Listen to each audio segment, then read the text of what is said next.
Hi, this is Roger. Thanks for dropping by. At last night's Orchid Society meeting, they always have a spot where one of the experts gets up and does a bit on what you should be doing in your greenhouse, which if you haven't got one, you doze off at that point. I have, well, sort of. And basically he got up and he said, thanks so-and-so, so-and-so. Right, what you should be doing in your greenhouse at the moment is water, water, water, shade, shade, shade, ventilate, ventilate, ventilate. That's it. And he sat down. And then he got up again and said, but seriously. But he was serious. Serious, yeah. Don't let stuff dry out in this sort of heat. It's obviously, especially those that should never dry out anyway, that's even more important. But you will get a stall. There's quite a lot of plants I've got in here that are starting to shut down. They're under duress, and their way of coping with it is to stop growing. They just shut down. The heat's too much, and it's over a prolonged period because, as I said, unfortunately, getting weather like this that coincides with our longest days, there aren't any tropical orchids that get 16.5 hours of daylight. It just doesn't happen. You know, either side of the equator in the tropics, the day lengths are between 11 and 13 hours.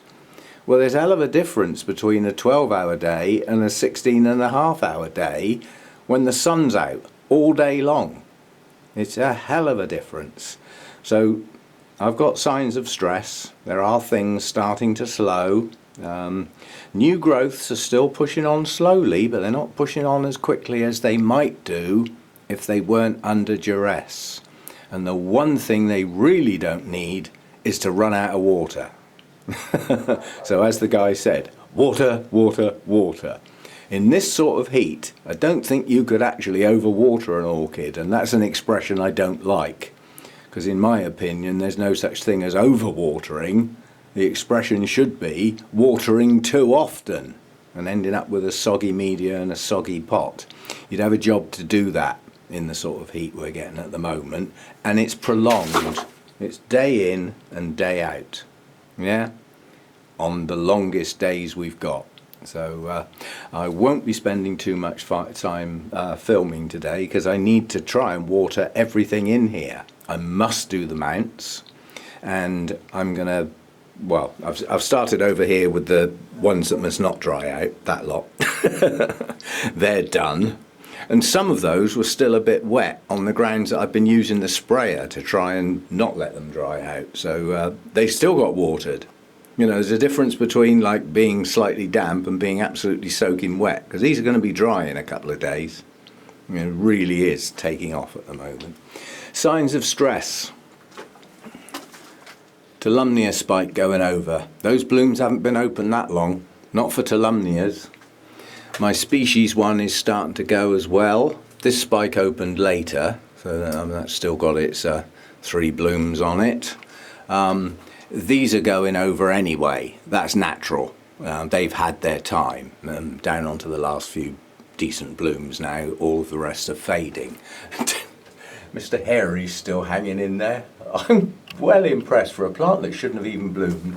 The first bloom is just going. That was the first one to open. That will be followed by these two, and then quite a bit later this one, because this bud was like separate. It's on a separate cane, so that will last a while yet. Up the back here, the epidendrum is dropping blooms now faster than it can replace them. So the sort of pom-pom shapes on the top are starting to get a bit thin, but it's still got buds coming. I think that spike on the right will be the first one to fail. They keep going for a hell of a long time, and then there comes a point where they just don't produce any more buds, and that's the end of that spike then.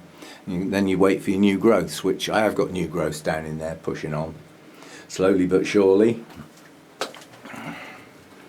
Serious signs of stress. That's heat. These do not like the warmth. I'm trying to keep the humidity up to keep them going. This one seems to be hanging in there. Still got another bud to open. That spike's gone. With Deesers, they do reabsorb the nutrients down into the stolon, the sort of little bulb thing on the bottom of the plant, and that does supply the nutrients for the new plantlets that are coming out from round the edge, these little plantlets that come out from the base. So they shouldn't be cut right back. Dead blooms can come off, but leave the spike to deteriorate naturally. They do reabsorb them. I'm still out on the fence about orchids reabsorbing from spikes. I don't think they all do it personally, but there's no reason for leaving the spike there just in case they do, you know. This is going, but 2 of the new ones have just opened, so that's good, and this one won't be too far behind. So I had 3 blooms, and they're going over, and they're being replaced by 3 more. That's not bad going. Not bad, I suppose. Oh, while I've got this, can I get at it? While I've got this lot out. So I'm doing lots of things at once here. I'm desperately trying to get the stuff that dunks in the bucket through, because I need to get the bucket outside. The water that's in there is for my bonsai, and the sun's starting to get on them. I don't like watering them when their pots are hot. You boil the flipping roots, because the temperature of the water goes up dramatically as you put it into the pot. So I need to get that done, then get the RO unit on and start the old process of replacing all my empty containers with nice full ones, and that'll take most of the day, but I don't have to stand there and watch it. I can just get on with stuff. So I'm trying to do lots of things at once, but in the back here, this was a bit of a yippee moment. This sorry looking come on, Psychopsis, I'll get there in a minute. Its spike died back in the house in the winter, and its previous new growth is that pathetic little twisted leaf, and it's been sat there doing nothing for ages, and it didn't have any roots. Well, it has pushed out a few roots in the pot now, but what is good is down there is a new growth.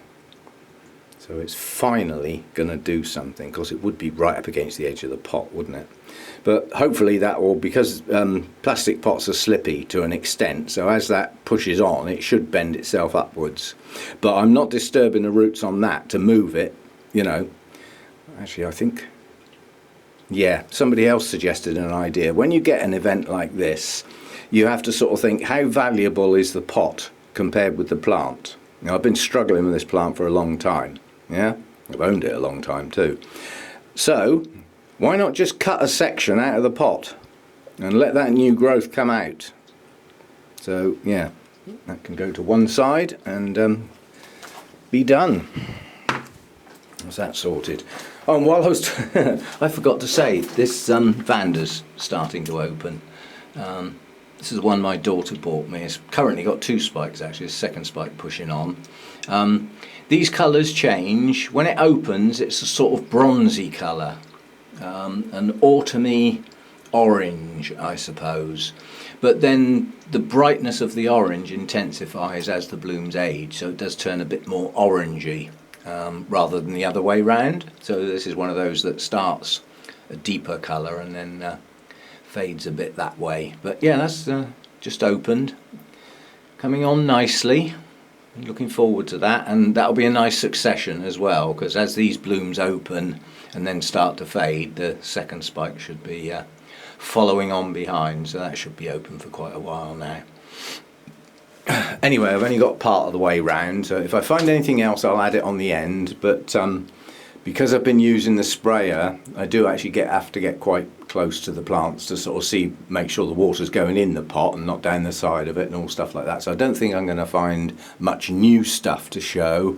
But if I do, you know me, I'll add it on the end. If not, then I'll see you next time. As I said, workload is high at the moment. You know, I can't get away with not doing the foggers every day. I've got to do the mounts every day. And I've got to keep on top of the types of pots that dry fast. Shelob Tolkien, that's a hell of a plant, and it's in bark. There's no moss or anything in there. That dries at the moment in 2 days, having had an absolute soak. And the sprayer just don't hack it. can't get enough water in there with the sprayer. So the watering frequency is coming round a lot more often, which means I'm using up my RO water a lot faster than I would normally be, which means I've got to replace it and so on. So until this weather breaks, my workload's high. That's just how it is. I mean, it doesn't happen often. This isn't a complaint, it's a statement. You know, I mean, quite honestly, if it wasn't going on for so long, it would be doing the plants the world of good. But it is going on too long now. The plants are under duress during the daytime. As best as I can, keeping this humidity up and the temperature down, it's a battle that I'm losing for at least probably a third of the day. I'm up over 30 degrees, and because I have to have the ventilation on with the extractor fan to suck out the hot air and replace it with slightly cooler air, therein lies the problem. Come the afternoon, the air that I'm sucking in isn't that much cooler than what's already in here.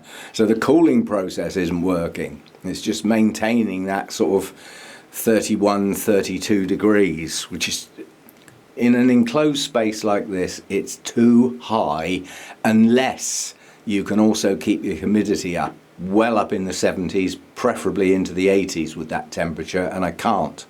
Because with the extractor on, it's also sucking my humidity out, and the foggers battle, and I soak the floor, and I manage to keep it around 50. But 50% humidity at 32 degrees, putting the plants under stress. They're pushing water up through their plant from the roots, out through the leaves, faster than it can be replaced. And so some of the plants, Cattleya types, they will shut down. They'll close those tiny little openings in the leaves up tight so that they don't lose any more moisture than they absolutely have to. And that slows the whole process down right through the plant. If it can't get out through the leaves, then it's not going anywhere. The movement stops. So things like your nutrients moving up through the plant slow down to next to nothing. Yeah? You see what I'm getting at? The plants just shut down when under stress. And that's going on, I can tell. So all I've got to do is do the best I can for the length of time this is going to go on. But at the moment, there's no end in sight. Apparently next week it may get a little cooler, but there's a possibility of a thunderstorm. Yeah, heard that before. Every time they show those thunderstorms skirting round the south coast, for some reason there's like a bubble over Bournemouth, and they fly over the top, all the dark clouds, and then dump their rain somewhere else, and we don't get any. Just seems to fly over the top. If we do, that will be great. You know, that will freshen the air a bit. Might make if it makes the air more humid, that may be more uncomfortable for the people, but at least the air I'm sucking in would already have some humidity in it. But yeah, it's a bit of a fight at the moment to keep up, but it's got to be done, and it's a rare event. So as I say, it's not a complaint, it's just how it has to be. I'd hate to think what would happen now if I had a holiday booked. I don't think the plants would make it. I mean, I have got a holiday booked later this year. It's a mini break, I'll call it. You know, means getting on a big silver bird and a short hop across the water. But my daughter will come and stay, and that's in September. The days will be a lot shorter, so even if we get a hot spell then, it won't be anything like what we've got now, because the day lengths are going to be much shorter, and that's the problem. It's just the combination of the heat, prolonged sunshine, and the longest days we get in this country, which are way in excess of what our tropical orchids have ever experienced before. So, puts up the old stress levels. I'm sure there's some people getting their stress levels up as well. It's great to have some sunshine, but you know, when you've got the heat in there as well, and the air direction's changing, it looks like the air's going to become more humid. That's when the humans start to wilt. A lot of people, like me, I can cope with heat. You can get me well up into the 30s, heading towards the 40s, and I'm still okay. But you add in the humidity and I'll wilt. you know, places like in the Far East, like the Malaysias and those parts of the world, you know, where they've got the monsoon periods with the heat. So everything's wet. It never dries out, including people. You know, you go and have a shower, come out of the shower, and you can't get dry. The air is just so humid, nothing dries. And that is, well, for me, that would probably be a bit debilitating, shall we say, because us easygoing UK people are just not used to that sort of thing. I suppose if you live there all the time, you are used to it. But anyway, I need to crack on. So although I filmed this in the morning just as I'm starting, it's not going to get posted till quite later in the day. So this will be a late afternoon or early evening posting, simply because I need to get my work done. And I'd like to get as much of it done before the fans and everything kick on. It's 9:20 now. I've got about an hour and a half before my fans will kick on. So I can get a hell of a lot done in that time, providing I stop talking and get on with it. See you next time. Bye for now. And just in case some of you didn't quite get what I meant by sacrificing a pot, yeah? I've just taken that section of the pot right out. That allows that new growth to escape and swell up if necessary. And at some point I will have to change the pot. But I'm not doing it now in this heat while I've got a new growth. I'm going to wait. Anyway, that's what I meant, you know. Cheap old pot, worthless. Plant, probably very expensive to replace. And at least I have a new growth now.